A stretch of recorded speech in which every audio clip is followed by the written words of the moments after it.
का विकर्ण, किसी वर्ग का विकर्ण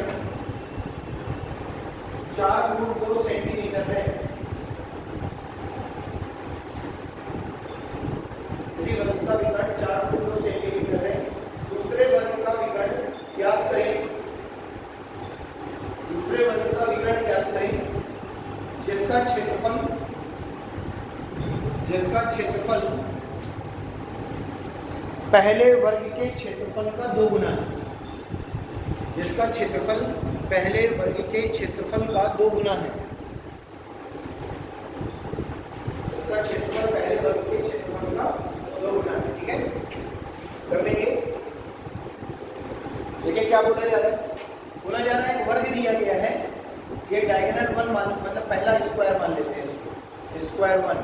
अब देखो बोला जा रहा है कि जो इसका विकर्ण दिया गया है वर्ग का, वो कितना दिया गया है 2√2 और तो देखो आपको पता है कि जो इसका डायगोनल होता है, डायगोनल कितना होता है, ये होता है a√2, यही होता है ना जब भुजा ये है, तो डायगोनल a√2 बराबर दिया गया है 4√2। अब देखो √2 से √2 कैंसिल हो गया, तो a की वैल्यू कितनी आ गई 4 सेंटीमीटर, यानी इस वर्ग की जो भुजा है वो कितनी हो गई 4 सेंटीमीटर। अगर भुजा 4 सेंटीमीटर है तो इसका एरिया क्या होता है, भुजा स्क्वायर, तो 4 का स्क्वायर करेंगे कितना हो गया 16 हो गया। बोलो बात समझ आ रही है?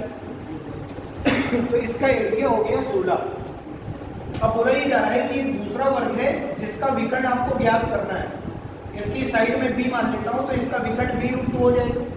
अब बोला ही जा रहा है कि इस वाले वर्ग का क्षेत्रफल जो है वो पहले वाले वर्ग के क्षेत्रफल का क्या है 2 गुना। तो अगर इसका 16 है तो इसका 2 गुना 16 गुणे तो कितना हो जाएगा 32। बोलो बात समझ आ रही है? और अगर हम 32 को सॉल्व करेंगे तो आएगा 4√2। क्यों? क्योंकि मुझे पता है कि ये जो एरिया है आपने निकाला है 32, ये b स्क्वायर का मान है।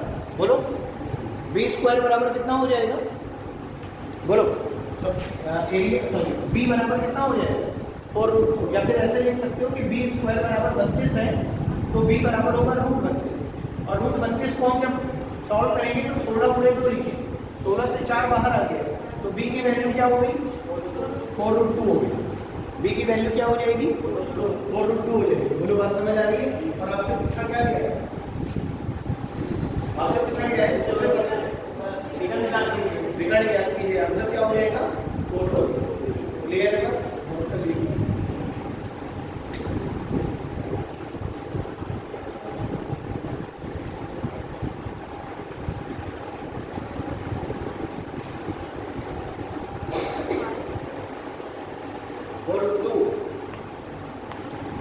नहीं होगा, ये तो b की वैल्यू आएगी ना, और फॉर्मूला क्या होता है b√2, तो √2 का तो अभी गुणा और होगा ना।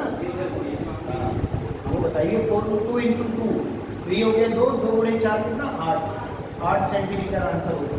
समझ आ रही ना बात? फॉर्मूला b√2 होता है, b की वैल्यू 4√2 आएगी तो √2 का गुणा और कर देंगे, 4 गुणे कितना हो जाएगा 8।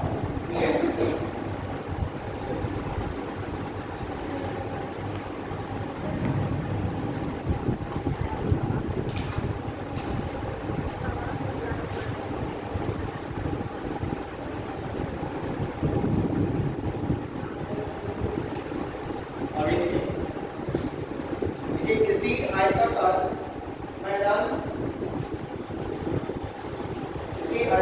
मैदान को उसके विकर्ण के अनुदिश, किसी आयताकार मैदान को उसके विकर्ण के अनुदिश, इंपॉर्टेंट है, किसी आयताकार मैदान को उसके विकर्ण के अनुदिश यानी कि डायगोनल के टुवर्ड्स है ना, विकर्ण के अनुदिश 52 मीटर प्रति मिनट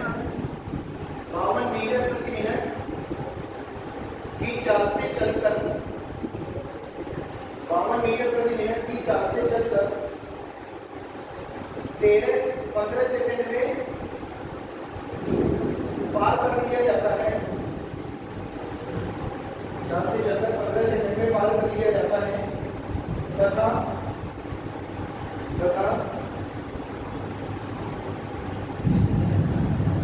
ठीक है 15 सेकंड में पार कर लिया जाता है, तथा इस मैदान के भुजाओं के अनुदिश चलकर, इस मैदान की भुजाओं के अनुदिश चलकर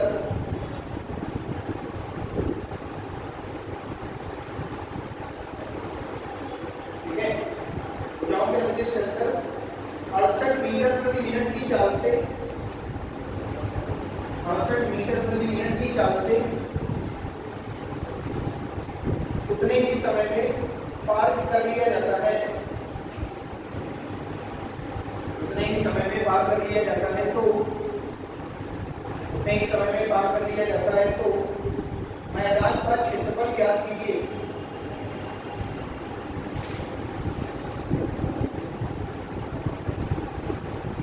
ठीक है, देखो पहले तो इस क्वेश्चन को समझो अच्छे से कि बोला क्या जा रहा है। बोला जा रहा है कि एक रेक्टेंगुलर फील्ड है, एक आयताकार मैदान है, तो ये मान लीजिए एक आयताकार मैदान हो गया, ठीक है ना। अब बोला ये जा रहा है कि यदि हम इसको विकर्ण के अनुदेश चलेंगे, अब देखो विकर्ण चाहे आप ये वाला ले लो और चाहे ये ले लो, बोलो बात समझ आ रही है, दोनों विकर्ण क्या होंगे बराबर। अब जरा देखो, अगर मान लो मैं यहाँ से चल रहा हूँ, ठीक है, तो मान लेते हैं ये P, Q, R और S, मान लेते हैं कि अगर मैं भुजाओं के अनुदिश चलूंगा तो देखो पहली चीज अगर विकर्ण देखोगे तो S से Q होगा ना, S से Q क्या हो गया, विकर्ण हो गया। तो अगर आप विकर्ण के अनुदिश चल रहे हैं तो विकर्ण के अनुदिश चलने में जो आपकी चाल है वो कितनी है, 52 मीटर प्रति मिनट, यानी आप 1 मिनट में कितनी दूरी चल रहे हैं, 52 मीटर। ये चाल है जब आप विकर्ण के अनुदिश जा रहे हैं, कहां से, S से लेकर के Q तक, क्लियर है। फिर बोला जा रहा है यदि आप भुजाओं के अनुदिश चल रहे हैं तो भुजा S से R जाएंगे, R से Q जाएंगे, क्योंकि मुझे कहां पर जाना है, Q पर। तो मैं पहले S से R, R से Q, ऐसे जब मैं दूरी जा रहा हूं तो चाल जो मेरी है वो 68 मीटर प्रति मिनट की है। बोलो बात समझ आ रही है। तो आपसे बोला ये जा रहा है कि आयत का क्षेत्रफल ज्ञात कीजिए, और आपको भी पता है कि आयत का क्षेत्रफल होता है लंबाई गुणे चौड़ाई। क्या होता है, लंबाई गुणे चौड़ाई। अच्छा एक बात बताओ, ये इस चाल से जब हम चल रहे हैं 52 मीटर प्रति मिनट की चाल से चल रहे हैं तो भी S से Q तक जाने में 15 सेकंड लगेंगे, और जब भुजाओं के अनुदिश जा रहे हैं तो भी बोला जा रहा है उतना ही समय लगता है, तब भी कितना समय लग रहा है, 15 सेकंड। अच्छा एक बात बताओ, 1 मिनट में अगर आप 52 मीटर चल रहे हैं, यही आपकी स्पीड है, तो 1 मिनट में अगर आप 52 मीटर चल रहे हैं यानी आप 60 सेकंड में 52 मीटर चल रहे हैं, यही मतलब हुआ ना। 60 सेकंड में अगर आप 52 मीटर चल रहे हैं तो 15 सेकंड में कितना चलेंगे, देखिए यार 60 से 15 बनाना है, 4 का भाग लगा देंगे, 60 में तो 15 बच जाएगा, और 4 का भाग जब इधर लगाएंगे तो 13 चौको 52 यानी 13 मीटर। बोलो, यानी कहने का मतलब है कि अगर आपने S से Q तक की दूरी 52 मीटर प्रति मिनट की चाल से 15 सेकंड में तय कर ली है, यानी आपने टोटल दूरी तय करी है 13 मीटर, तो डायगोनल कितना हो गया, 13 मीटर। बोलो बात समझ आ रही है।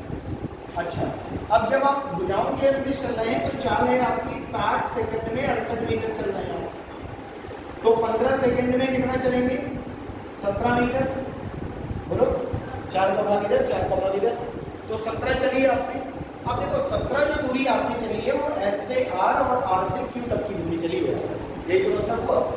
अब आपने एक चीज और यहाँ देखनी है कि ये जो डायगोनल है ये 13 मीटर का है, तो आपको पता है कि दो ऐसी साइडें जिनका योग 17 हो जाए और वो क्या बन जाए, एक ट्रिपलेट बना ले। ट्रिपलेट का मतलब है जिसमें पाइथागोरस लग जाए, कर्ण का स्क्वायर बराबर लंब का स्क्वायर प्लस आधार का स्क्वायर। तो यहाँ तो 13 है, तो आप कह सकते हैं कि सर 13 का स्क्वायर बराबर होता है 5 का स्क्वायर प्लस 12 का स्क्वायर, होता है कि नहीं होता। और देखो 12 5 जोड़ने पर भी कितना आ रहा है, 17 आ रहा है। तो अगर आप लंबाई को थोड़ी देर के लिए 12 मान ले, चौड़ाई को 5 मान ले तो भी कोई दिक्कत नहीं है, या इसको 5 मान ले इसको 12 मान ले तो भी कोई दिक्कत नहीं है। बोलो, चाहे 12 का स्क्वायर प्लस 5 का स्क्वायर लिखो, चाहे 5 का स्क्वायर प्लस 12 का स्क्वायर लिखो, बात हो गई। अब आपको निकालना क्या था, एरिया। एरिया क्या होता है, L इंटू B।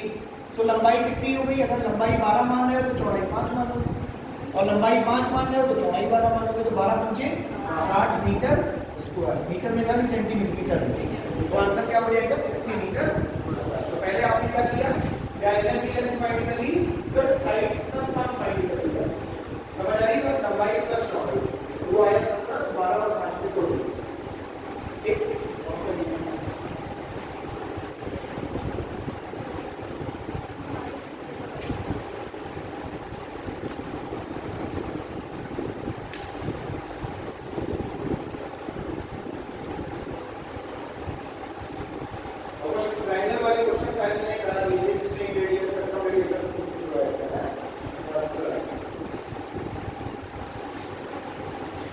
कल वाली पेपर में आपको यही पूरी वाली क्वेश्चन आए, पूरी आपको बना दी जाएगा।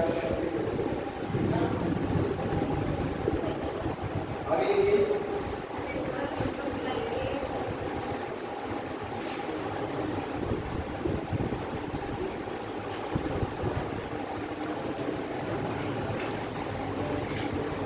देखिए, एक गाय 7 मीटर लंबी रस्सी से, एक गाय 7 मीटर लंबी रस्सी से 30 मीटर लंबे और 25 मीटर चौड़े, एक गाय 7 मीटर लंबी रस्सी से 30 मीटर लंबे और 25 मीटर चौड़े घास के मैदान में ठीक बीचों बीच बांधी गई है। घास के मैदान के ठीक बीचों बीच बांधी गई है, ठीक है ना। एक गाय 7 मीटर लंबी रस्सी से 30 मीटर लंबे और 25 मीटर चौड़े घास के मैदान में ठीक बीचों बीच बांधी गई है। तो बताइए गाय कितनी क्षेत्रफल की घास नहीं खा पाएगी? तो बताइए गाय कितने क्षेत्रफल की घास नहीं खा पाएगी, ठीक है ना। देखें, इसमें भी 3 केस बनते हैं। वो 3 केस कौन कौन से हैं वो समझ लो, ठीक है। क्वेश्चन है लेकिन केस 3। देखो केस नंबर 1 वही है जो आपके क्वेश्चन में दिया गया है। क्या बोला जा रहा है कि एक रेक्टेंगुलर फील्ड है, एक घास का मैदान है जिसकी लंबाई दी गई है 30 मीटर, चौड़ाई दी गई है 25 मीटर। क्लियर है बात? अब बोला जा रहा है इसके ठीक बीचों बीच जो है एक गाय बांधी गई है जिसकी रस्सी है 7 मीटर लंबी। अच्छा एक बात बताऊं, अगर रस्सी 7 मीटर लंबी है तो गाय बस इस तरीके से रोटेट कर पाएगी? बोलो।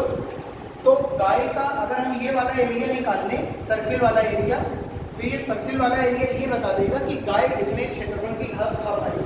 क्लियर है बात? तो वृत्त का क्षेत्रफल होता है पाई आर स्क्वायर। तो पाई की वैल्यू हो गई 22/7 और आर स्क्वायर की वैल्यू 7/7, क्योंकि रेडियस हो जाएगी इसकी। रस्सी 7 से 7 टूट गया, 7 दूनी 14, 7 दूनी 14 15, यानी 154 मीटर स्क्वायर का क्षेत्रफल घास क्या कर पाएगी गाय? खा पाएगी। क्लियर है बात? अब अगर पूरा एरिया हम निकालें तो 25 × 3 75, यानी 750 मीटर स्क्वायर। तो L × B आ गया 750 मीटर स्क्वायर, जिसमें से 154 गाय खा लेगी। ये माइनस कर देंगे, 10 में से 4 गया 6, इधर 14, 14 में से 8 गया कितना आ जाएगा 9, और 696 आ गया। 696 मीटर स्क्वायर, 596 मीटर स्क्वायर का एरिया जो है वो घास जो है गाय नहीं खा पाएगी। क्लियर है? तो हमेशा ध्यान रखिएगा, यहाँ पर 3 केस बनते हैं। पहला, जब गाय मैदान के ठीक बीचों बीच बनी होगी तो खाने वाला एरिया होगा वृत्त का क्षेत्रफल पाई आर स्क्वायर, ना खाने वाला आयत का क्षेत्रफल माइनस वृत्त का क्षेत्रफल। और कभी कभी क्वेश्चन में ये कहा जाता है कि कोई गाय है वो मान लो किसी आयताकार मैदान के किसी कोने पर बांधी गई है, कोने पर, यहाँ पर कॉर्नर पर, और मान लेते हैं कि रस्सी जो है 7 मीटर लंबी है। अगर सपोज दैट, तो रस्सी मान लीजिए 7 मीटर है, ये ऐसे रोटेट कर पाएगी। तो गाय के द्वारा जो खाया गया क्षेत्रफल है वो कौन सा होगा? ये वाला। और ये वृत्त का कौन सा भाग है? चौथा। क्यों? क्योंकि आयत का जो कॉर्नर होता है वो 90 डिग्री का कोण बनाता है। तो जैसे ये 90 डिग्री हो गया तो 90 डिग्री 360 का क्या होता है? 1/4 भाग। बोलो। तो पूरा एरिया वृत्त का क्षेत्रफल होता है पाई आर स्क्वायर बटे 4 हो जाएगा। बोलो। क्योंकि ये वृत्त का 1/4 भाग पाई आर स्क्वायर बाई 4। और कभी कभी क्वेश्चन में ये कह दिया जाता है केस नंबर 3 में कि गाय किसी भुजा के मध्य में बांधी गई है, मान लिया हमने, और वही रस्सी की जो लंबाई दी जाएगी वो आपकी रेडियस हो जाएगी, और बोला जाएगा कि इस तरीके से गाय जब खाएगी तो इस तरीके से चलेगी। तो खा कितना एरिया पाएगी? ये वाला। बोलो। तो ये हो जाएगा पाई आर स्क्वायर बाई। तो हमेशा ध्यान रखना, अगर भुजा में बांधी गई है तो पाई आर स्क्वायर बाई 2 खाएगी, कॉर्नर पर है तो पाई आर स्क्वायर बाई 4 खाएगी, और मिड में है तो पाई आर स्क्वायर। क्लियर है ना? ठीक।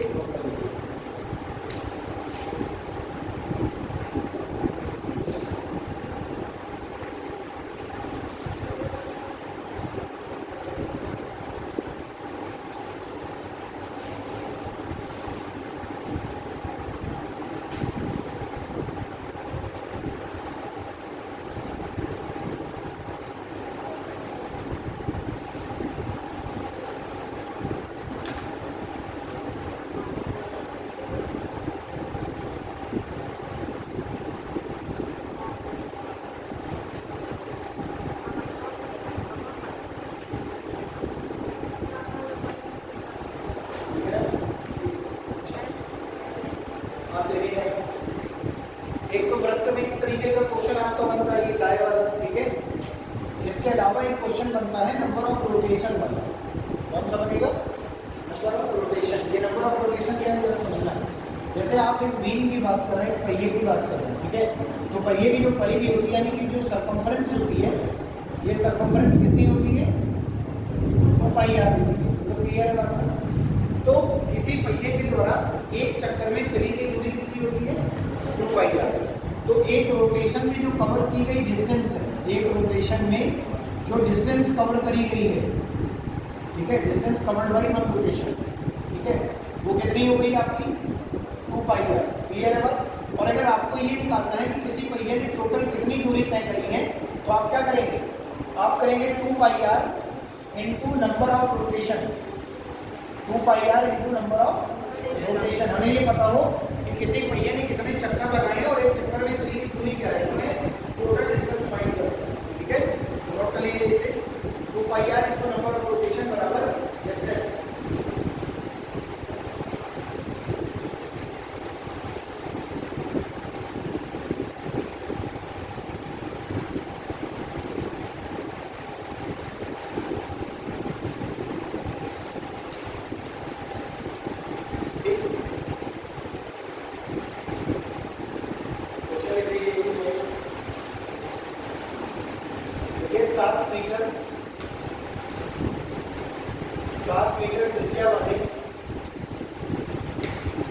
एक पहिए के द्वारा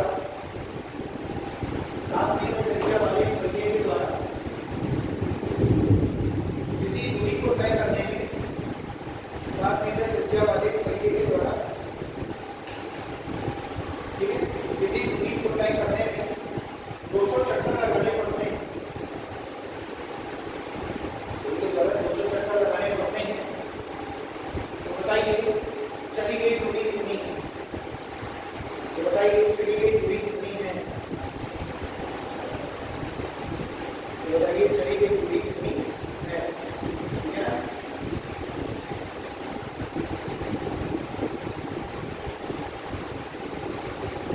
तो बताइए चली गई दूरी कितनी है? तो आपको बस वही करना है क्या? 2 पाई आर। 2 पाई आर हो गया, 2 गुणे पाई का मान 22/7, आर का मान 7 दिया गया है, नंबर ऑफ रोटेशन 200। अब चूंकि ये मीटर में चल रहा है सर, तो ये भी अपन ने मीटर लिख लिया क्योंकि त्रिज्या मीटर में। बोलो क्लियर है बात? 7 से 7 कट गया, 22 दूनी 44, 44 दूनी 8800 मीटर आ गया। 8800 मीटर का मतलब हो गया 88 किलोमीटर। बोलो बोलो 8 कितना हो जाएगा? 8.1 किलोमीटर। मीटर में बताना पड़ता है 8800 किलोमीटर का ऑप्शन दिया है 8.1, ठीक है।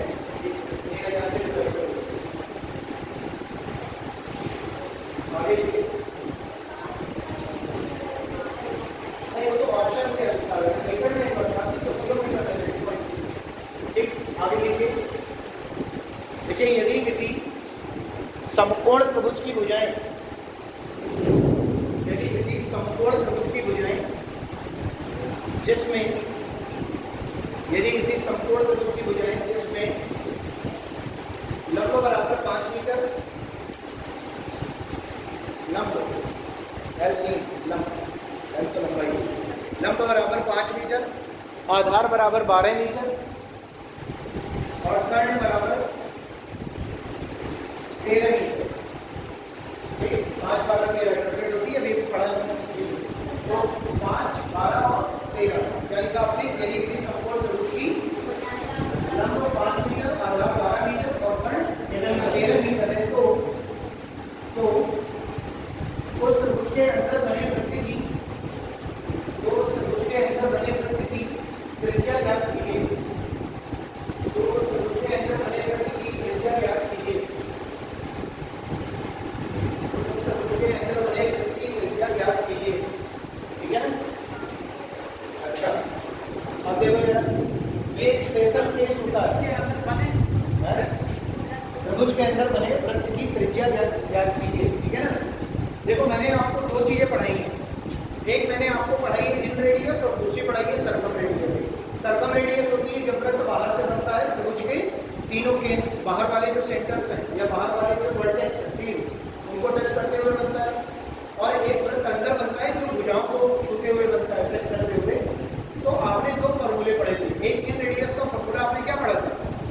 डेल्टा बाई एस और सर्कम रेडियस परिवृत्त की त्रिज्या का एबीसी बाई 4 डेल्टा। और आपने एक चीज और पढ़ी थी, यदि त्रिभुज समबाहु है तो इन रेडियस a बटे 2√3 भुजा बटे 2√3, और अगर समबाहु त्रिभुज की सर्कम रेडियस पूछ ली जाए तो a बटे √3 बताया था। समबाहु त्रिभुज की परिवृत्त की त्रिज्या और अंतर्वृत्त की त्रिज्या के बीच अनुपात 2:1 होता है, लिखवाया भी, ठीक है। लेकिन यहाँ पर उसके बारे में कोई बात ही नहीं करी जा रही, यहाँ पे एक नया ट्रायंगल बोला जा रहा है, वो भी ट्रायंगल कौन सा, समकोण त्रिभुज ए बी सी। देखो त्रिभुज दो प्रकार के होते हैं, भुजाओं पर एक कोण पर। तो मैंने अभी जो फॉर्मूले लिखवाए थे वो लिखवाए थे भुजाओं पर, समबाहु, विषमबाहु, समद्विबाहु, ये सब क्या है भुजाओं के आधार पर, और समकोण क्या है कोण के आधार पर। तो देखो इसकी जो लंबाई दी गई है परपेंडिकुलर विलंब वो कितनी है 5 मीटर, बेस कितना है 12 मीटर, और हाइपोटेन्यूज कितना है 13 मीटर। अब बोला जा रहा है इसके अंदर एक वृत्त बनाया गया है इस तरीके से। अब बोला जा रहा है कि इस वृत्त की त्रिज्या बताइए कितनी होगी, ये भी रेडियस होगी, ये भी रेडियस होगी, ये भी रेडियस होगी, होगी कि नहीं होगी, केंद्र से लेकर परिधि तक, क्लियर है बात।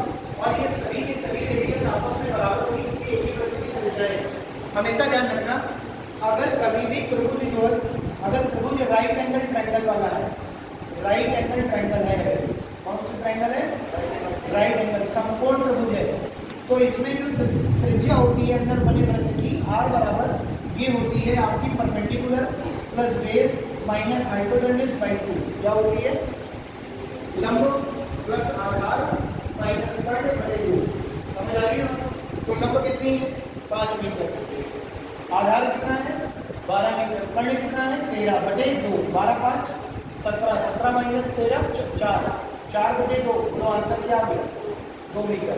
यही आपसे पूछा जा रहा है कि अंदर बने वृत्त की त्रिज्या बताइए, त्रिज्या कितनी आ जाएगी 2 मीटर। अब एक काम और कर लेना, अगर आपको इसकी रेडियस वैसे निकालनी हो इन रेडियस, तो आप डेल्टा बाई एस भी लगा सकते हैं, area of triangle upon semi perimeter of triangle, बताया था ना। वो डेल्टा बाई एस तो जनरल फॉर्मूला, वो तो सब में रखते हैं, नहीं a plus b plus c by 2 नहीं, हाँ वो तो s की वैल्यू होगी ना भाई। इन रेडियस का फॉर्मूला होता है डेल्टा बाई एस, डेल्टा त्रिभुज का क्षेत्रफल और s का मतलब है perimeter, semi perimeter, a plus b plus c by 2, तीनों हो जाओ वही ऊपर से दो, वहां से नहीं आएगा, क्लियर है बात ना।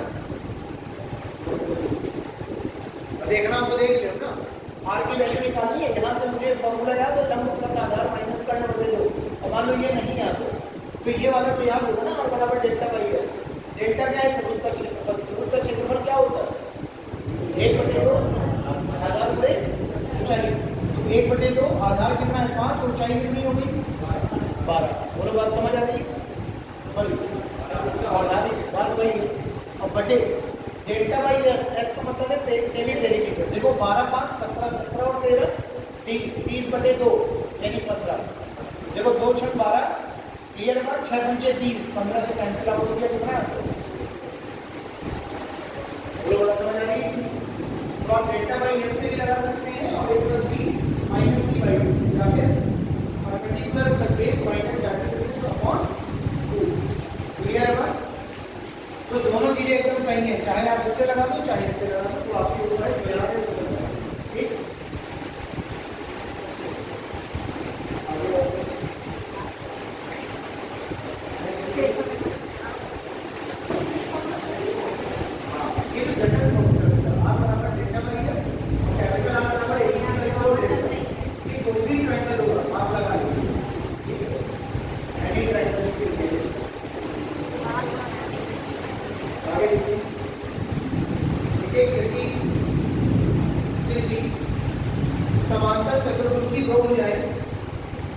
किसी समांतर चतुर्भुज की दो भुजाएं,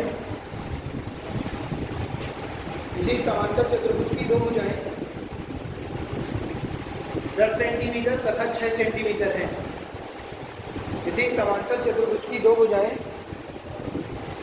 10 सेंटीमीटर तथा 6 सेंटीमीटर है, और उसका एक विकर्ण 14 सेंटीमीटर है, और उसका एक विकर्ण 14 सेंटीमीटर है, ठीक है। तो समांतर चतुर्भुज का क्षेत्रफल ज्ञात कीजिए, तो समांतर चतुर्भुज का क्षेत्रफल ज्ञात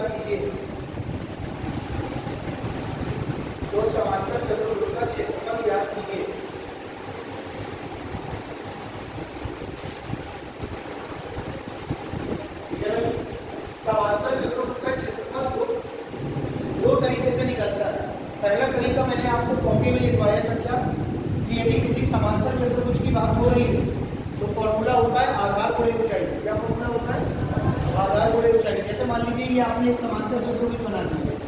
समांतर चतुर्भुज की खास बात ये होती है कि आमने सामने की भुजाएं बराबर और समांतर होती हैं, लेकिन शीर्ष पर 90 डिग्री का कोण नहीं बनता, ये ध्यान रखना है।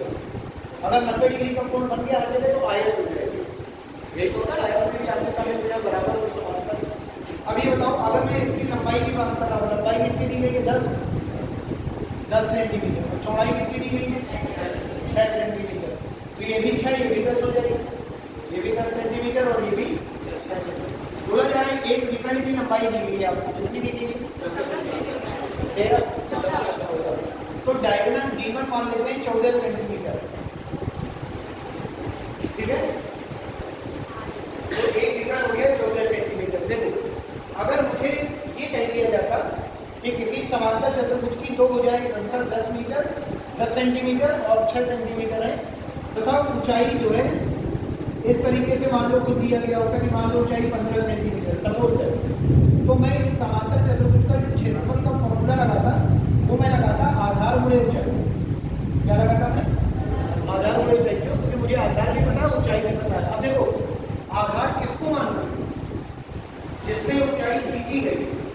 अब मान लो अगर इसमें ऊंचाई खींच दी जाती है और 15 कह दिया जाता है, तो फिर आधार 6 हो जाता है और ऊंचाई 15 हो। बोलो बात समझ आ रही है?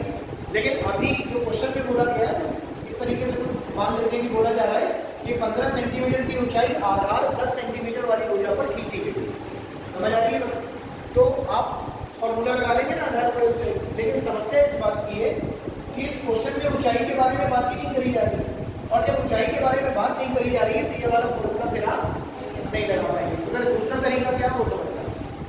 देखो, क्या इस समांतर चतुर्भुज की बात करें, ये डायगोनल आपने खींच लिया, भुजा 14 सेंटीमीटर है, ये 10 है और ये कितनी है? 6 है। तीन जब त्रिभुज की तीनों भुजाएं हो गई, त्रिभुज बन गया नहीं, और त्रिभुज की तीनों भुजाएं हो गई, तो इसका पेरीमीटर S का मान क्या होता है? A + B + C / D। तीनों भुजाओं का योग बटे 2। तो देखिए 14, 10, 24, 24, 6, 30, 30 बटे 2 यानी कितना हो गया? 15 सेंटीमीटर। ये क्या निकल आया? S। बोलो, क्लियर है बात? ये S निकल आया। अब अगर मुझे S निकल आया है और 14, 10 और 6 तीनों भुजाएं डिफरेंट हैं, तो कुछ की तो कौन सा त्रिभुज हो गई? विषमबाहु, है ना? Scalene triangle. और स्केलेन ट्रायंगल का एरिया जो होता है वो होता है आपका हीरोस फॉर्मूला। हीरोस फॉर्मूला होता है ना? क्या लिखवाया था? S, S - A, S - B और S - C। एक हुआ था। S की वैल्यू क्या होगी? 15। तो यहाँ देखो जरा, ये हो गया 15 गुणे। अब देखो A का मान कितना है? मान लेते हैं A 14, तो 15 - 14 क्या हो गया? 1। फिर 15 - 10 क्या हो गया? 5। फिर 15 - 6 क्या हो गया? 9। बोलो क्लियर है बात? ठीक। अब जरा देखो, यहाँ से मुझे और सॉल्व करना है, तो मैं क्या करूँगा? यहाँ से 15 को मैं लिख सकता हूँ 5 गुणे 3, और इसको लिख सकते हैं 5 गुणे 9। देखो 2 बार 5 आ गया और 9 से 3 बार आ गया, तो ये आ गया पूरा 15√3। कितना आ गया ये? 15√3। बोलो आ गया कि नहीं? समझ आ रही है? अब देखिए यार, तो ये एरिया निकल आया हमारा। एरिया कितना निकल आया हमारा? 15√3 निकल आया। एस हमने निकाल लिया, तो पहले 15, उसकी मदद से एरिया निकल आया 15√3। अब एक बात बताओ, ये जो त्रिभुज है, ये जो त्रिभुज है, इसका एरिया आ गया 15√3। और एक चीज आपको ये नोट करनी है अपनी कॉपी में कि किसी भी समांतर चतुर्भुज का विकर्ण तो समांतर चतुर्भुज को दो बराबर भागों में बांटता है। देखिए, किसी भी समांतर चतुर्भुज का एक विकर्ण, किसी भी समांतर चतुर्भुज का एक विकर्ण उसको दो बराबर भागों में बांटता है। किसी भी समांतर चतुर्भुज का एक विकर्ण उसको दो बराबर बांटता है, उसका क्षेत्रफल भी बराबर हो जाएगा। दो बराबर भागों में बांटता है। तो देखो यार, अगर दो बराबर भागों में बांट देगा तो एक त्रिभुज का क्षेत्रफल 15√3 है, तो 2 है ना ऐसे। तो ये कितना हो जाएगा? 30√3 सेंटीमीटर स्क्वायर। ये आंसर आ जाएगा। ये समांतर चतुर्भुज का क्या होगा? क्लियर है? सीधी समांतर चतुर्भुज का एक विकर्ण उसको दो बराबर भागों में बांटता है।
अच्छा देखो, दोनों विकर्ण बराबर किसके होते हैं? 1 के। और रोम्बस के दोनों विकर्ण बराबर नहीं होते, लेकिन दोनों एक दूसरे को 90 डिग्री पर काटते हैं, वर्ग में भी और रोम्बस में, यानी कि समचतुर्भुज। ठीक है, ये ध्यान रखिएगा। तो देखिए क्या बोला जा रहा है कि एक समचतुर्भुज के दो विकर्ण हैं, D1 और D2।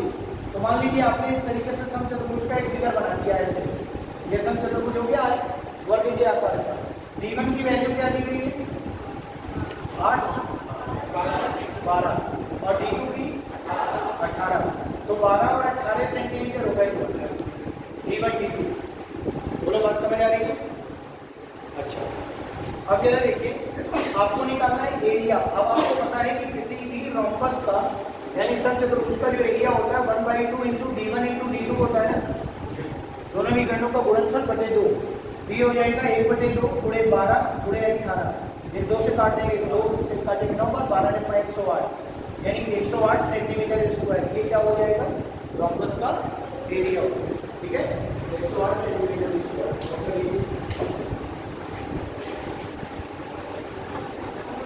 अच्छा, अगर इसी में आपसे ये कह दिया जाए कि इसका परिमाप बताइए, तो आप बता लेंगे? परिमाप का फॉर्मूला हो गया, आपको निकालेंगे कैसे? देखिए, अगर आपसे परिमाप पूछा जाता है तो क्या करेंगे? आपको पता है दोनों डायगोनल कहाँ पर काटते हैं? 90 डिग्री पर। ठीक है, और क्या करते हैं साथ साथ? समद्विभाजित करते हैं, दो बराबर भागों में बांटते हैं। और दो बराबर भागों में जब बांटेंगे तो ये और ये क्या हो जाएगा? बराबर, और ये क्या हो जाएगा? बराबर। तो 12 के दो बराबर भाग 6 और 6 होंगे, और 18 के दो बराबर भाग 9 और 9 होंगे। बोलो, तो 9 और 6 ही मिल गए। अब ये बताओ, आप ये वाली साइड नहीं निकाल सकते? कैसे? पाइथागोरस लगा, 6 का स्क्वायर 9 का स्क्वायर जोड़ के एक साइड मिल गई, उसमें 4 का गुणा कर दोगे तो पूरा परिमाप पता चल जाएगा कि परिमाप हो रहे। समझ आ रही है बात? तो अगर परिमाप पूछा जाएगा तो समद्विभाजित वाला बाई क्या होगा? यहाँ पर जो बाइसेक्ट करता है, बाइसेक्ट का मतलब है समद्विभाजित करना, आधा आधा आधा आधा करके ये मुझे पता चल जाएगी, कर्ण निकाल दो। ठीक है ना? अच्छा, कभी कभी क्या होता है कि किसी समचतुर्भुज की भुजा दे दी जाएगी और एक विकर्ण दे दिया जाएगा, और आपसे कहा जाएगा कि एरिया फाइंड करो। एरिया देखो, जैसे आपसे कह दिया जाए कि एक समचतुर्भुज बनाया गया, ये मान लीजिए एक समचतुर्भुज, ठीक है ना? अब बोला जा रहा है कि इसकी एक भुजा मान लेते हैं ए, और इसका एक विकर्ण D1 और एक विकर्ण D2 भी होगा। लेकिन क्वेश्चन में कहा जा रहा है कि किसी समचतुर्भुज की एक भुजा ए है और उसका एक विकर्ण D1 है, तो बताइए इस समचतुर्भुज का क्षेत्रफल कितना होगा? क्या पूछा जा रहा है? क्षेत्रफल। तो क्या फॉर्मूला होगा? देखो, फॉर्मूला होगा D1/2 4a² माइनस D1²। क्या फॉर्मूला हो जाएगा? D1/2 यानी जो विकर्ण दिया गया है उसमें दो भाग लगाएंगे, तो 4a² का मतलब है भुजा, और D1 का मतलब है जो विकर्ण दिया गया वो। क्लियर है बात? फॉर्मूला नोट कर लीजिए। ये कब लगेगा? जब किसी समचतुर्भुज की भुजा और एक विकर्ण दिया जाए, तब। जब किसी समचतुर्भुज की भुजा और एक विकर्ण दिया जाए तो समचतुर्भुज का क्षेत्रफल बराबर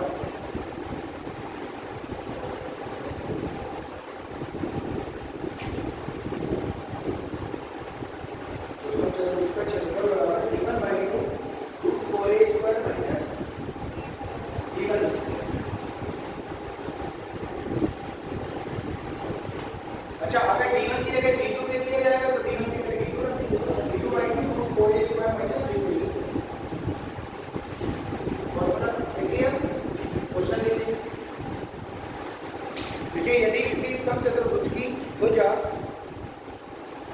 6 सेंटीमीटर है, यदि किसी समचतुर्भुज की भुजा 6 सेंटीमीटर है और एक विकर्ण 8 सेंटीमीटर है, और एक विकर्ण 8 सेंटीमीटर है, ठीक है? तो समचतुर्भुज का क्षेत्रफल ज्ञात कीजिए।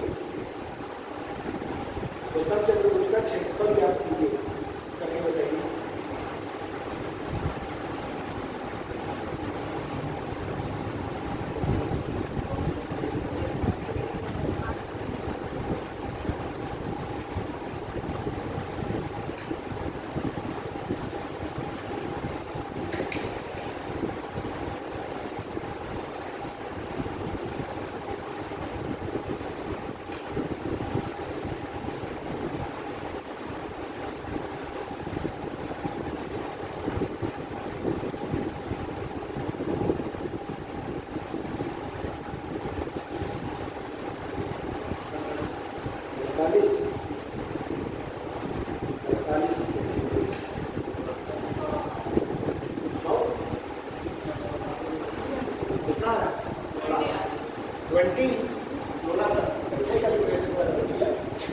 एक भुजा कितनी दी गई है बताओ?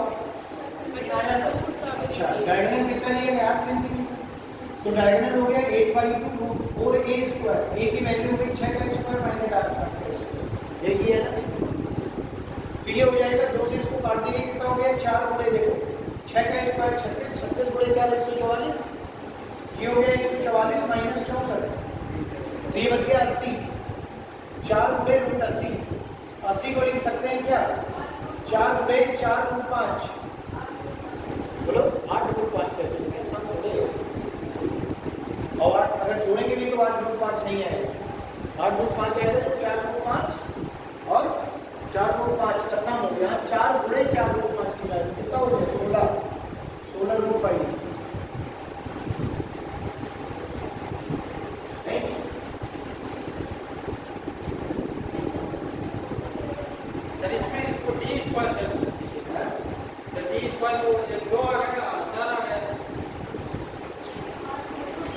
ए की वैल्यू कितनी है? 6 का स्क्वायर 36, 36 गुणे 4 144, 8 का स्क्वायर 64, 144 माइनस 64 80, 80 की वैल्यू 4 रूट 5। सब रूट तो हट ही जाता है, आउट बेटा, ये रूट के अंदर ही तो चल रहा है सब। पॉइंट का मतलब पूरा है ना यहाँ पर d1 सही तो है। अरे बेटा ये क्या लिखा है? d/2 ना, डायगोनल बटे 2, तो d/2 का मतलब हो गया 4। अब पूरे में आगे क्या लिखा है? Root 4a square minus b square. तो इसको सॉल्व किया कितना आएगा आपका? रूट 80, और बाहर कितने का गुणा है? 4 का, और जब रूट 80 को सॉल्व करोगे तो क्या आएगा? 4 रूट 5। 4 रूट 5 में जब 4 का गुणा करोगे तो 16 रूट 5 नहीं आएगा? आंसर क्या हो जाएगा? 16 रूट 5। ठीक है, सेंटीमीटर स्क्वायर। एरिया हमेशा किस में रहेगा? स्क्वायर में।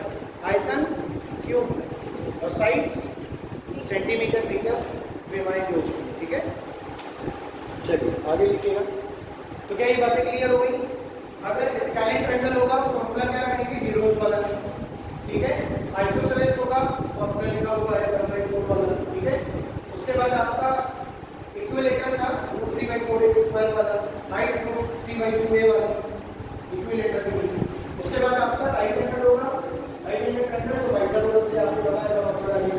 ठीक है, स्क्वायर बता दिया, रेक्टेंगल बता दिया, रास्ते वाले, गाइड वाले, रोम्बस हो गया, पैरेललोग्राम। क्लियर है बात? आप बचाए ट्रेपेजियम यानी कि समलंब चतुर्भुज। ठीक है, क्वेश्चन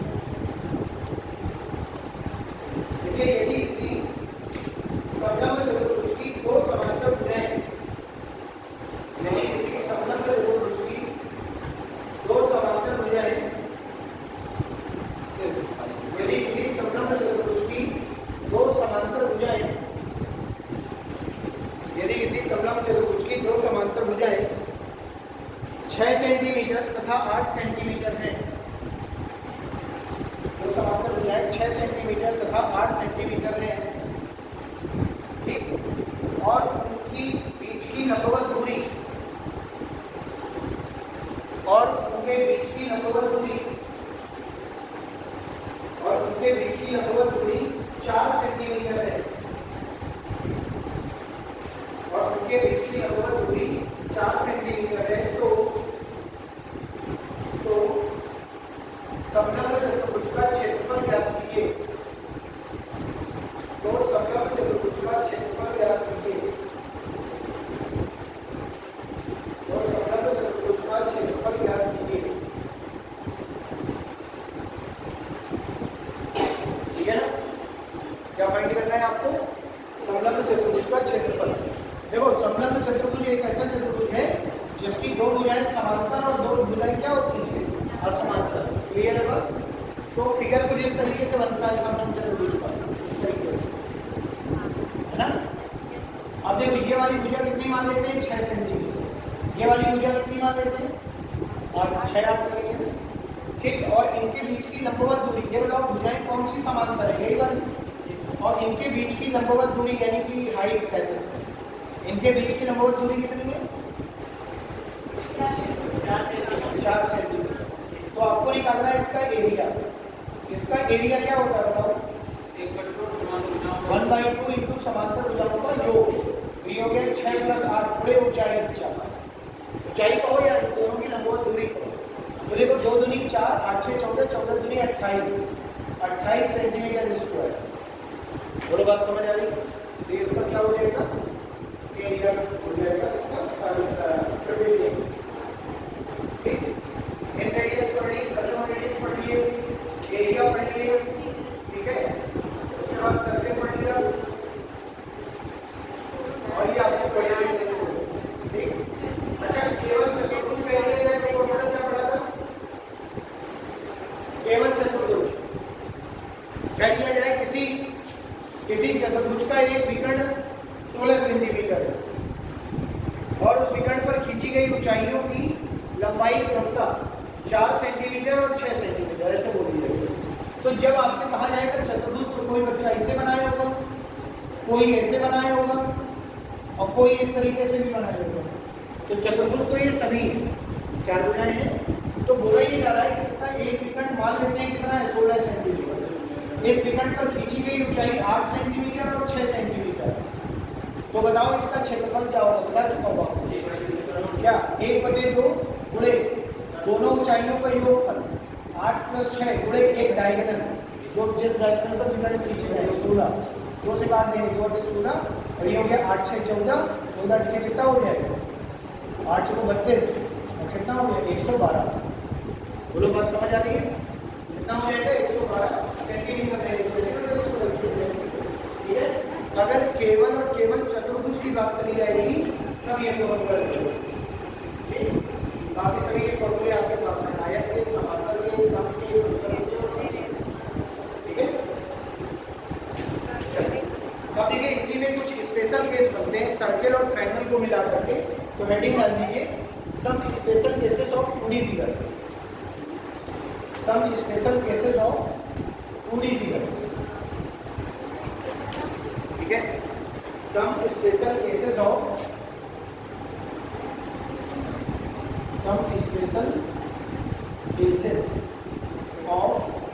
टू डी फिगर।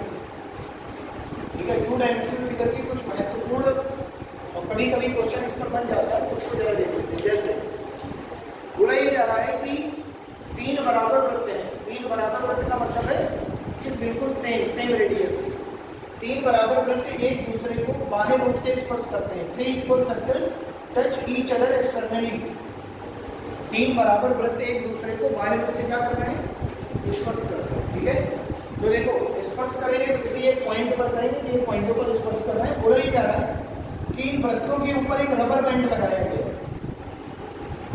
इन वृत्तों के ऊपर क्या किया गया है, एक रबर बैंड लगाया गया है। तो ये रबर बैंड हो गया इस तरीके से। इनके ऊपर क्या किया गया है, एक रबर बैंड लगाया गया है। तो आपसे पूछा जाएगा कि रबर बैंड की लंबाई कितनी है, find the length of rubber band. क्या पूछा जाएगा, length of rubber band. Clear है बात ना? तो लेंथ ऑफ रबर बैंड कैसे निकालेंगे, पहले ध्यान से समझना। बोला जा रहा है तीनों वृत्त आपस में क्या है, बराबर। अच्छा बताओ, अगर तीनों वृत्त आपस में बराबर है तो सभी की रेडियस क्या हो जाएगी, बराबर। तो इसकी रेडियस ये खींच दी, इसकी रेडियस ये, इसकी रेडियस ये और इसकी रेडियस ये। मतलब हमने क्या किया, इसकी रेडियस ये, इस वृत्त की रेडियस ऐसे, जो इसको बिल्कुल एक सीधी लाइन ऐसे खींच दी। एक सीधी लाइन ये, एक सीधी लाइन ये। क्या तीनों वृत्तों की त्रिज्या बना ली आपने। अब इसका सेंटर मान लेते हैं A है, इसका B है और इसका C है। एक बात बताओ, अगर इसकी रेडियस R है और इसकी रेडियस भी R है, क्योंकि बराबर वृत्त है, तो क्या ये वाली पूरी भुजा 2R हो जाएगी। वैसे ये भी R और R है तो ये भी 2R हो जाएगी, और वैसे ये भी 2R हो जाएगी। हो जाएगी कि नहीं, 2R होगी। अब देखो, अगर मैं इस वृत्त के केंद्र से इस पर एक ऐसे लाइन खींचता हूँ तो ये यहाँ पर 90 डिग्री बनाएगी। क्या बनाएगी, 90 डिग्री। क्यों, क्योंकि एक थ्योरम होती है, यदि किसी वृत्त की स्पर्श रेखा को वृत्त के केंद्र से मिला दिया जाए तो हमेशा कोण 90 डिग्री का बनता है। सही है थ्योरम। यदि किसी वृत्त की स्पर्श रेखा को उस बिंदु को वृत्त के केंद्र से मिला दिया जाए जिस बिंदु पर वो रेखा स्पर्श कर रही है, तो हमेशा समकोण बनता है 90 डिग्री। क्लियर है? तो अगर यहाँ 90 डिग्री बन गया तो वैसे यहाँ पर भी आप जब इसको मिलाएंगे तो ये भी कितना मिलेगा, 90 डिग्री मिलेगा। बोलो बात समझ आ गई। अच्छा, अब ये बताओ, अगर ये R है तो ये भी R होगी। बोलो, ये भुजा इस भुजा की क्या होगी, बराबर ये 2r है, तो ये भी पूरी कितनी हो जाएगी, 2r हो जाएगी। तो आमने सामने की भुजाएं बराबर और समांतर हो गई ना, तो ये किसमें होता है, आयत। और चूंकि दो कोण 90 डिग्री है, तो बचे हुए दो कोण भी क्या होंगे, 90-90। क्यों, क्योंकि टोटल चतुर्भुज के तीनों कोणों का योग 360, 90-90 ये होगा, 180 निकल गया, बचा 180 जो कि 90-90 में बढ़ जाएगा। तो 90 ये हो गया और 90 ये हो गया। तो मुझे ये पता चल गया कि ये भुजा भी कितनी हो गई, 2r। और वैसे अगर मैं यहाँ पर खींचूंगा तो ये भी कितनी हो जाएगी, 2r। वैसे यहाँ पर भी ये कितनी हो जाएगी। बोले ये बात समझ आती। अब एक बात बता, अगर मैं ये कह रहा हूँ कि ये कोण 90 है, ये कोण भी कितना होगा, 90, क्लियर है बात। और ये कोण कितना होगा, 60। क्यों, क्योंकि समबाहु त्रिभुज बन रहा है, सभी भुजाएं बराबर है, 2r 2r 2r। तो किसी भी समबाहु त्रिभुज के सभी कोण बराबर होंगे, 180 का बराबर बराबर 60 60 60। तो ये बताओ, अगर ये 60 है, ये 90 है, ये 90 है, टोटल कितना हो गया, 240। और पूरा वृत्त कितने का होता है, 360 का, 240 निकल गया, बचा कितना है, 120। यानी कि ये वाला कोण कितना होगा, वैसे ही ये कोण कितना होगा, वैसे ही ये कोण कितना होगा। 120 के कितने सेक्टर निकले, 3। तो एक सेक्टर ये निकला, एक ये निकला, एक ये निकला, कितने हो गए, 120 डिग्री गुणे 3। यानी अगर हम गुणा करें तो टोटल क्या बन गया, 360 डिग्री। यानी कि अगर वृत्त के 120 कोण वाले सभी सेक्टर को मिला के जोड़ दिया जाए तो पूरा वृत्त एक फॉर्मेट हो गया। अगर पूरा वृत्त एक फॉर्मेशन हो गया तो आटा चक्की में जो पहिए लगे रहते हैं, जो पट्टा लगा रहता है ऊपर वाला, बस वही है। तो इसका मतलब है इस पट्टे की लंबाई तो ये होगी जो इस पहिए के ऊपर चढ़ी है, इसकी लंबाई ये होगी और इसकी लंबाई ये होगी। लेकिन जब सबको मिला दिया तो एक वृत्त बन गया। और वृत्त की लंबाई पूरी रबर बैंड की बात करें तो 2πr सर्कमफेरेंस। तो ये वाली वृत्त की लंबाई अगर हम देखें तो कितनी बन गई, रबर बैंड की लंबाई 2πr ये बन गई। और कुछ हवा में लटक रही है, कितनी, 2r 2r 2r, कितनी हो गई, 6r। तो ये हो गया आपका 2πr + 6r। अब देखो यहाँ से अगर मैं 2r कॉमन ले लूँ तो यहाँ क्या बचेगा, पाई, यहाँ क्या बचेगा, 3। तो क्या फॉर्मूला बन गया, 2r ब्रैकेट के अंदर पाई + 3। अब तो कहोगे इसको याद करने का तरीका भाई ये है कि यदि कभी भी इस तरीके का क्वेश्चन आए तो 2r को हमेशा ब्रैकेट के बाहर रहेगा, हमेशा, चाहे जितने सर्किल हो, चाहे 2 हो, चाहे 3 हो, चाहे 50 हो, ठीक। बाहर कितना रहेगा, ब्रैकेट के अंदर क्या रहेगा, पाई, क्योंकि वृत्त है। अब पाई के बाद जो नंबर लिखा है वो डिपेंड करेगा नंबर ऑफ सर्कल्स पर। अगर 2 वृत्त होते तो यहाँ पाई + 2 आता, 3 है तो पाई + 3 आएगा, 4 होते तो पाई + 4 आएगा। अब देखो क्वेश्चन पेपर में कैसे पूछा जाएगा। क्वेश्चन पेपर में कहा जाएगा 3 बराबर वृत्त हैं जिनकी त्रिज्याएं क्रमशः 14 सेंटीमीटर।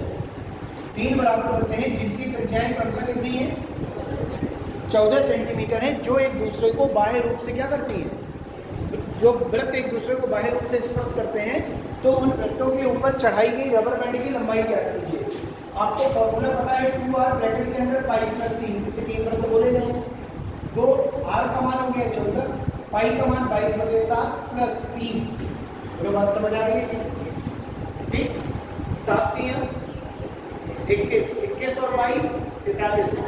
तो ये हो गया 45/7 और गुणे 14 गुणे 2, 7 गुणे 14, 2 गुणे 4, 45 गुणे 4, 4 3 12, 4 4 16 और 17, यानी 172 सेंटीमीटर। यानी पूरे रबर बैंड की लंबाई कितनी है, 172। समझ आ रही है। तो नंबर ऑफ सर्कल्स कितने होंगे, बस वहाँ पाई के बाद तो r को हम क्या कहते हैं, किताब में कहीं कहीं ऐसे भी लिखा होता है फॉर्मूला, d ब्रैकेट के अंदर पाई + 3, क्योंकि 2r क्या है, डायमीटर। 2r क्या है, त्रिज्या का 2 गुना व्यास होता है, तो ये वृत्तों का व्यास भी मान सकते हैं, ठीक है। तो d पाई + 3 याद कर लो या 2r पाई + 3 याद कर लो, अगर 3 वृत्त है। नोट करिए।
ये हो गया आपका लोअर ब्रैकेट वाला, ठीक है। उसके बाद देखिए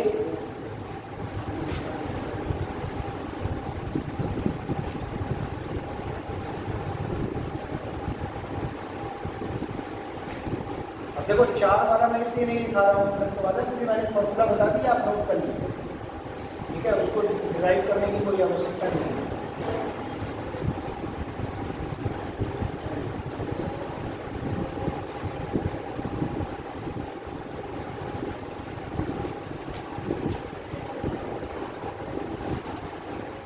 आगे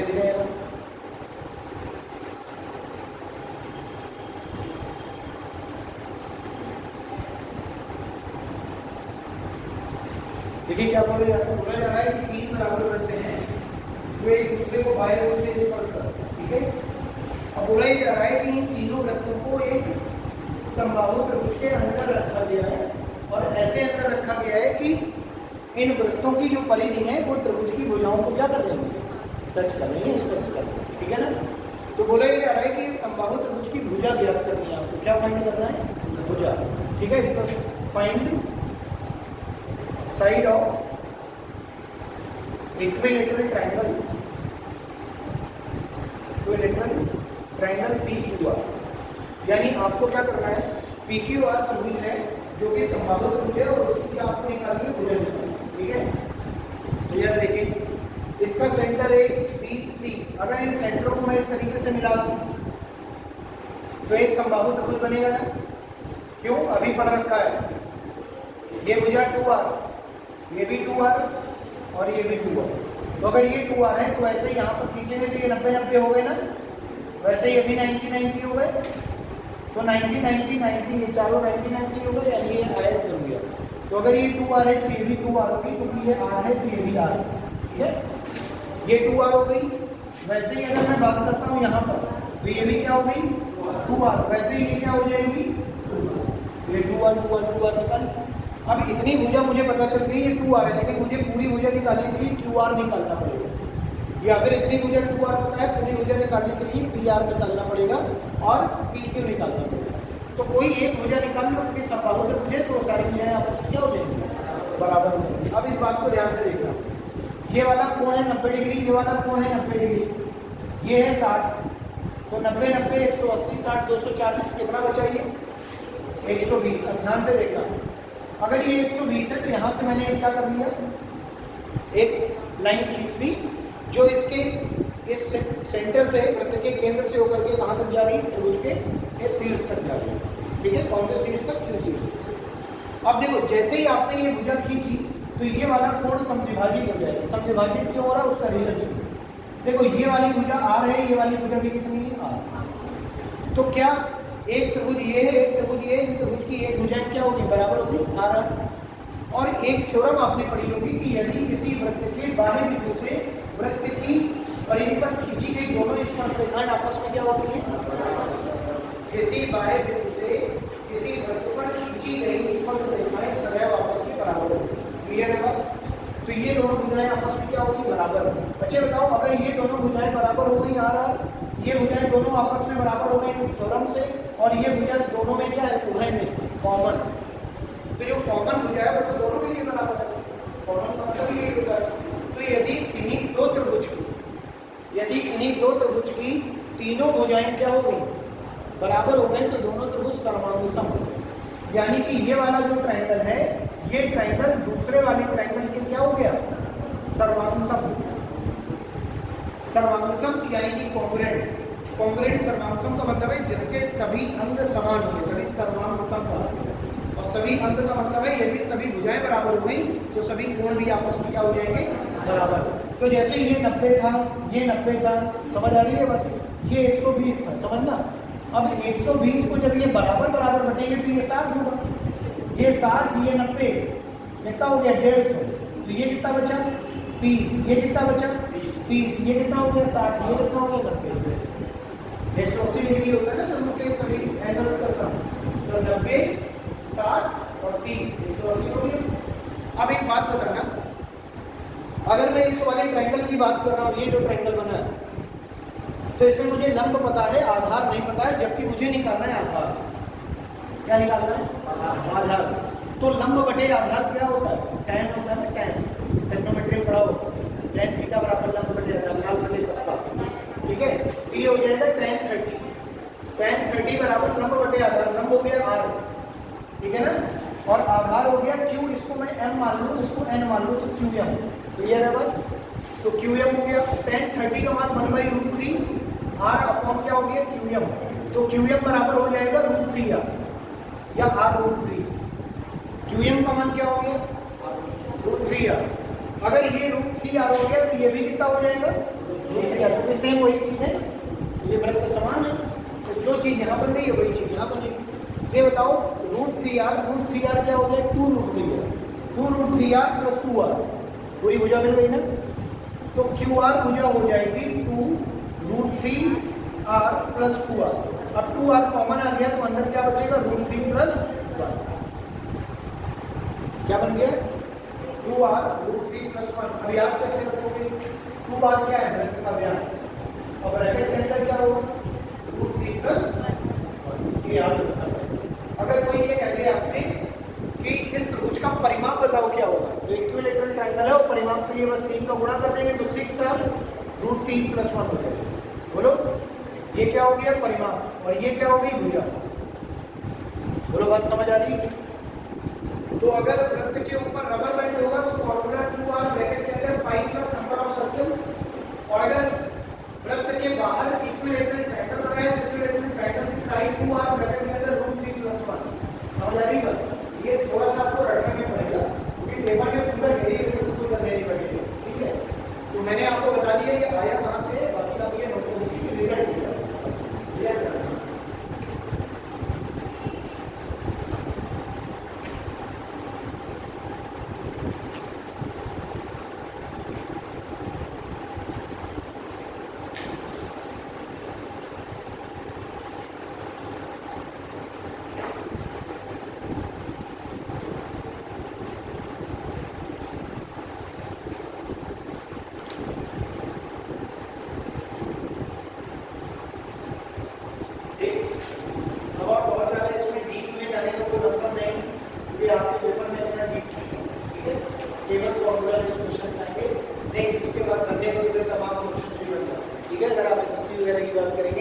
तो यहाँ पर एक सर्किल और बना दिया जाता है, बोला जाता है कि ये सर्किल की रेडियस बताओ क्या होगी, तो फिर इसकी रेडियस आपको फाइंड करनी पड़ेगी। ठीक है, तो ये सब कोई मतलब नहीं है, आपके यूपीएससी में है ये सर्किल।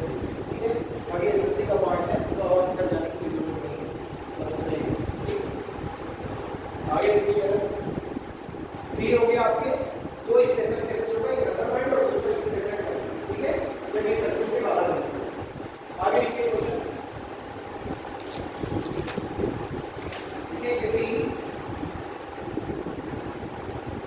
किसी स्क्वायर साइड या किसी वर्ग की भुजा 14 सेंटीमीटर है, किसी वर्ग की भुजा 14 सेंटीमीटर है, उस वर्ग की भुजा को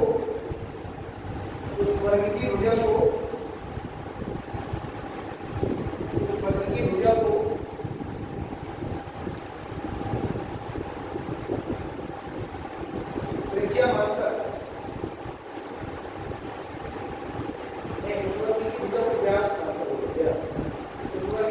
व्यास मानकर अर्धवृत्त बनाए गए हैं।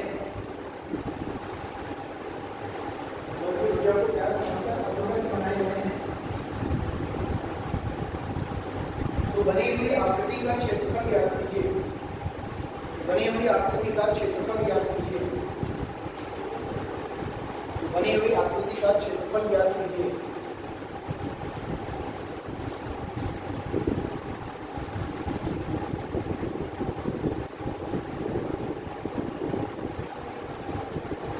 बनी हुई आकृति का क्षेत्रफल याद कीजिए। ठीक है, देखिए क्या बोला जा रहा है कि एक वर्ग की बात हो रही है, ये हो गया वर्ग, वर्ग का व्यास कितना, वर्ग की भुजा कितनी दी गई है? 14 सेंटीमीटर। बोला जा रहा है वर्ग की भुजा को व्यास मानकर अर्धवृत्त बनाए गए, ये अर्धवृत्त बन जाएंगे आपके। ठीक है, अब जब आप इसको पूरे को व्यास मान लेंगे तो इस वृत्त की त्रिज्या तो 7 सेंटीमीटर आधी हो जाएगी, ठीक है। वैसे ही ये भी 7 हो जाएगी, वैसे ये भी 7 हो जाएगी और वैसे ये भी 7 हो जाएगी, ठीक है। तो बोला जा रहा है इस आकृति का क्षेत्रफल ज्ञात कीजिए। अच्छा एक बात बताओ, ये मिल करके पूरे 2 वृत्त बना देंगे। एक वृत्त ये हो गया मिला करके, तो एक वृत्त का क्षेत्रफल होता है पाई आर स्क्वायर, तो 2 का हो जाएगा 2 पाई आर स्क्वायर। तो ये सारे एरिया कवर हो गए ना ये वाले, बोले भाई। और प्लस भुजा स्क्वायर यानी कि 14 का स्क्वायर, सॉरी हाँ 14 का स्क्वायर, ठीक है ना। भुजा पूरी है ना वर्ग, क्योंकि पूरे फिगर का क्षेत्रफल बताना है तो फिगर में तो ये भी आ गया। अब जरा देखो, ये हो गया 2 गुणे पाई का मान 22/7, रेडियस हो जाएगा r का स्क्वायर 49 प्लस 14 का स्क्वायर 196, 7 सतह 49, 7 दूनी 14, यह 44 गुणे 7 प्लस 196, 7 चौक 28, 7 चौक 28 तो 30, 308 प्लस 196, 8 6 14, ये हो गया 1 9 504, ये हो गया 504 सेंटीमीटर स्क्वायर। चलो बात समझ आ रही है? ये हो जाएगा 504 सेंटीमीटर स्क्वायर, ये पूरी आकृति कितना हो जाएगा, ठीक है। ये आपको कंप्लीट हो गया पूरा फिगर। इसमें आपने पैटर्न पढ़ लिए, वर्टिकल्स पढ़ लिए, सर्किल पढ़ लिए, सेक्टर ऑफ सर्किल पढ़ लिए और सेगमेंट ऑफ सर्किल, है ना।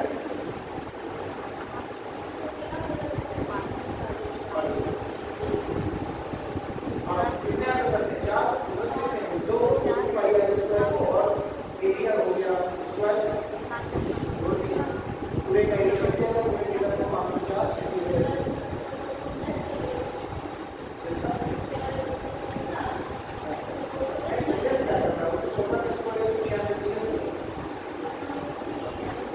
अगर आपको ये बोला जाएगा कि केवल अलग का क्षेत्रफल तो उसको पर या केवल नंबर पर 196 पूरी आकृति का तो 504, ठीक है। अब जो मेन आपका है, मेन आपका इसमें आगे जो चलेंगे तो 3D फिगर वाले क्वेश्चंस होंगे, ठीक है। तो 3D फिगर वाले क्वेश्चन नेक्स्ट क्लास में करेंगे। कल आपके टेस्ट में 2D फिगर वाले क्वेश्चंस आएंगे, ठीक।